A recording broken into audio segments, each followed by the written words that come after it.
ان سے نسبت ہو گئی تو غیر کے احسان کیوں، یہ سہارے وہ سہارے سب سہارے مسترد صلی اللہ علیہ وسلم۔ فرمانے حضرت محمد صلی اللہ علیہ وسلم، مصیبت کے وقت چیخ و پکار کے بجائے صبر اختیار کرنے کی عادت بناؤ تاکہ خدا تمہاری مصیبت کو دور کرے۔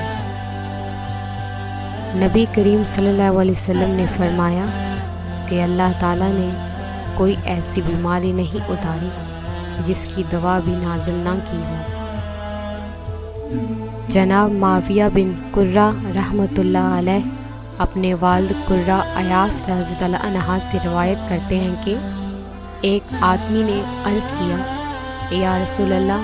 بے شک جب میں بکری ذبح کرتا ہوں تو مجھے اس پر رحم آ جاتا ہے۔ آپ صلی اللہ علیہ وسلم نے فرمایا، اگر تجھے بکری پر رحم آتا ہے تو اللہ تعالیٰ تجھ پر رحم کرے گا۔ آپ صلی اللہ علیہ وسلم نے 2 مرتبہ فرمایا، اے نبی صلی اللہ علیہ وسلم، اپنی بیویوں سے، بیٹیوں سے اور مسلمان عورتوں سے کہہ دیں کہ اپنے اوپر سر سے پاؤں تک چادر ڈال لیا کریں، یہ زیادہ مناسب ہے تاکہ وہ پہچان لی جائیں کہ عزت دار عورتیں ہیں اور تنگ نہ کی جائیں۔ اللہ تعالیٰ معاف کرنے والا اور رحم کرنے والا ہے۔ جو یہ چاہتا ہو کہ رسول صلی اللہ علیہ وسلم نے فرمایا، جو کوئی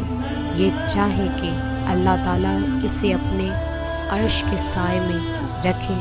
تو وہ تنگ دست کو مہلت دے یا اس کا قرض معاف کر دے۔ نماز وہ واحد حکم ہے جسے اللہ نے آسمان سے وحی کے ذریعے نہیں اتارا بلکہ اپنے محبوب حضرت محمد صلی اللہ علیہ وسلم کو آسمان پر بلا کر تحفے میں دیا۔ جیفاتن باللیل، جو رات کو مردوں کی طرح سوتا رہے،